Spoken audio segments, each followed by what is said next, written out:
permettons aujourd'hui de vous parler de la parole du Seigneur. Mes frères et sœurs, le monde ici que nous sommes en train de vivre, il y a des gens qui ont travaillé arrache-pied.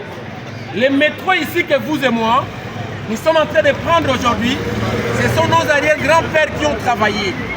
Ces gens-là ont donné toute leur vie pour avoir ce travail. Mes frères, je suis tellement choqué et je suis dans la joie en même temps de voir mon frère Vincent.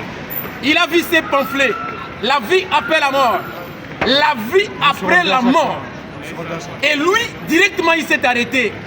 Il m'a dit, mon frère, est-ce que tu peux me donner ces pamphlets? Parce qu'il vient d'être agressé, il connaît la violence. Mes frères, mais Jésus est venu nous apporter la paix. Jésus est venu nous apporter l'amour. Jésus nous dit, venez à moi vous tous qui êtes fatigués et chargés, je vous donnerai du repos. Jésus n'a pas amené la guerre. Jésus a amené la paix. Jésus nous a amené l'amour. Et dans l'amour, il n'y a pas la violence. Dans l'amour, il n'y a pas de mépris. Dans l'amour, il n'y a pas de racisme. Il n'y a que de l'amour. Dieu est amour. Et Jésus t'appelle aujourd'hui, mon frère. Il te dit, viens à moi, vous tous qui êtes fatigués. Venez à moi, je vous donnerai du repos. Mais qui a dit à ces jeunes, qui a dit à ces messieurs de s'arrêter? Il a juste vu des banderoles. Il a dit exactement Dieu existe. Pas seulement que Dieu existe, mais il y a une vie après la mort. Mes frères et sœurs, ici nous sommes en train de rencontrer l'histoire d'un jeune homme qui était sur cette terre. Cet homme-là, la Bible l'appelle le jeune homme riche. Il était vraiment riche. Cet homme-là a rencontré le Seigneur Jésus-Christ. Jésus a aimé cet homme. Jésus l'a dit, va vendre tout ce que tu as. Donnez ta vie au Seigneur. Venez, suivez-moi et tu auras la vie après cette vie. Cet homme-là a refusé. Mais après la mort, le jeune homme riche s'est retrouvé en enfer. Il a reconnu que l'homme qui mangeait les miettes, qui tombait sur sa table, qui s'appelait le pauvre Lazare. Lazare s'est retrouvé au ciel. Mes frères, après cette vie, il y a une autre vie qui nous attend. Vouloir ou pas, tu peux me dire que je ne crois pas en Dieu. Tu peux me dire que moi je suis qui que ce soit. Je suis millionnaire.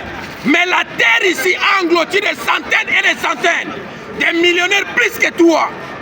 Mes frères et sœurs, c'est pas l'argent qui rend. Il ne faut jamais avoir honte de croire au Seigneur. Toutes les religions ont leur fondateur dans la tombe. Notre religion, notre fondateur est vivant. Jésus a laissé la tombe vide. Jésus a dit, venez à moi, vous tous qui êtes fatigués et chargés du péché, je vous donnerai du repos. Jésus n'est pas venu pour condamner qui que ce soit. Jésus est venu pour donner la vie. Jésus est venu pour donner la vie. Mes frères et sœurs, croyez au Seigneur. Tu seras sauvé, toi et ta famille. Crois au Seigneur, mon frère. Il y a encore des femmes mariées qui sont en train de tromper leur mari. Elles pensent qu'elle est tellement intellectuelle. Elles pensent qu'elle est tellement belle. Elle peut juste aller jusqu'à faire la prostitution dans la maison même de son mari. Mes frères et sœurs, mais il y a une vie après la mort. Les choses que nous sommes en train de s'aimer, nous allons les récolter. On va les payer. On doit payer un jour. Frère, moi, j'ai payé. Il y a une porte qui nous attend qui s'appelle la mort. Moi, j'ai payé. Cette porte-là, tout le monde doit franchir. Que tu sois riche, que tu sois pauvre, un jour tu mourras. Mais après cette vie, il y a encore une autre vie qui nous attend. Et c'est maintenant de préparer. Tu dois préparer cette vie-là. Tu ne peux pas bénéficier de cette vie-là dans l'au-delà si tu n'as pas l'amour de ton cœur. Si tu n'acceptes pas le Seigneur Jésus-Christ. Croyez au Seigneur, mes frères. Croyez au Seigneur Jésus-Christ. Ne dis pas je suis jeune, je suis plus belle femme, je suis belle. Tous les hommes sont derrière moi. Les hommes sont beaux. Mes frères, il faut s'aimer et respecter les autres. Ce que tu es en train de s'aimer, tu vas récolter un jour. Tu vas te retrouver avec 80 ans, avec 70 ans. Tous les hommes qui te suivaient ne te suivront jamais. Là, les rides vont apparaître. Les rides vont apparaître. Et tu vas te repentir d'avoir mené toute ta vie dans la prostitution. Il y a un homme, cet homme-là est venu de l'Afrique avec sa femme et avec ses enfants. Cet homme-là arrive en Europe, la femme a chassé le monsieur à la maison. La femme a dit, je n'ai pas besoin de toi, je suis déjà en Europe, j'ai la carte vitale, j'ai la carte bleue, qu'est-ce que toi tu peux me donner? L'homme est parti, mais les enfants qui ont vu ce que cette femme faisait à leur papa, l'enfant a pris le couteau, il a dit je vais te tuer, tu as chassé notre papa, notre père devient clochard à cause de toi, aucun homme ne peut mettre ses pieds dans cette maison. L'enfant a voulu tuer sa mère, sa propre maman, et la maman est allée encore appeler ce monsieur-là de revenir dans la maison. L'homme a dit non, tu n'as pas l'amour envers moi, je ne peux pas continuer avec toi. Mes frères, tout ce que nous sommes en train de s'aimer, nous allons le récolter, vouloir ou pas. Nous allons les récolter. Dieu existe. Il y a encore des gens qui nous disent Dieu n'existe pas. Donald Trump, le plus grand milliardaire, peut croire que Jésus-Christ est Dieu. Donald Trump peut croire que Dieu existe. Mais il y a encore des gens qui croient que Dieu n'existe pas. C'est parce que tu as encore la bonne santé. C'est parce que tu as la force.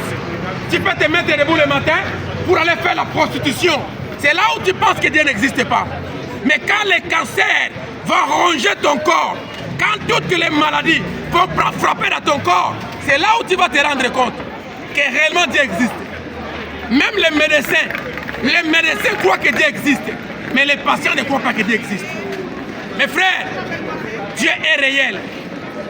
Coronavirus a frappé le monde entier. Nous avons vu comment le monde était arrêté par cette malédiction, par cette maladie. Mais il y a encore des gens qui continuent à vivre comme si rien n'était. Mais attention, il y a une vie après la mort. Donne ta vie au Seigneur Jésus-Christ. Et tu seras sauvé, toi et ta famille. Merci beaucoup, mon frère. Merci à vous. Tu peux continuer à ton message. Voilà. Je pense que cet homme a tout dit et essayer vraiment d'en tirer des conclusions intéressantes et de réfléchir à ces paroles intéressantes et pleines de bienveillance. Voilà. Paix à vous.